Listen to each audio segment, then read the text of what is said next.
জল ভরা মেঘ ওই দু চোখে দেখতে আমি পেয়েছি, একলা মনে নির্জনেতে তোমার ছবি এঁকেছি।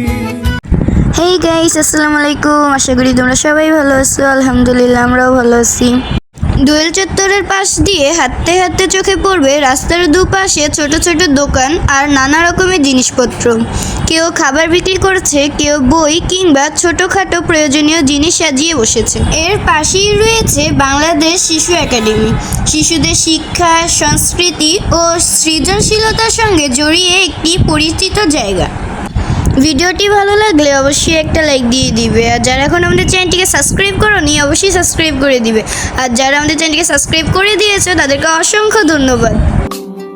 তোমারে দেখিল পরাণ ভরিয়া, আসমান জমিন দরিয়া, চলিতে চলিতে আমিও দেখিব তোমারে, আমিও রূপে দিল।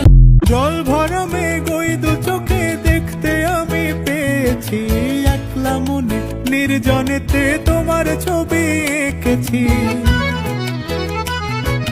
জল ভরা মেঘ ওই দু চোখে দেখতে আমি পেয়েছি, একলা মনে নির্জনেতে তোমার ছবি এঁকেছি।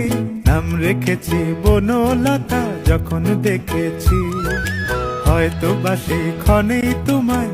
জল ভরা মেঘ ওই দু চোখে দেখতে আমি পেয়েছি, একলা মনে নির্জনেতে তোমার ছবি এঁকেছি। জল ভরা মেঘ ওই দু চোখে দেখতে আমি পেয়েছি, একলা মনে নির্জনেতে তোমার ছবি এঁকেছি। নাম রেখেছি বনলতা যখন দেখেছি, হয়তো বা সেই ক্ষণেই তোমায়। দোয়েল চত্বরের এই জায়গাটিতে রয়েছে ঢাকার পুরনো মুঘল আমলের একটি ঐতিহাসিক গেট। হয়তো বা সেই ক্ষণেই তোমায়। জল ভরা মেঘ ওই দু চোখে দেখতে আমি পেয়েছি, একলা মনে নির্জনেতে তোমার। দোয়েল চত্বরের কাছেই রয়েছে ঐতিহাসিক তিন নেতার মাজার। সাদা রঙের এই সুন্দর স্থাপনাটি ঢাকার অন্যতম পরিচিতি ঐতিহাসিক নিদর্শন। সাদা আকাশের নিচে এটি করে দেখতে আরো বেশি সুন্দর লাগে।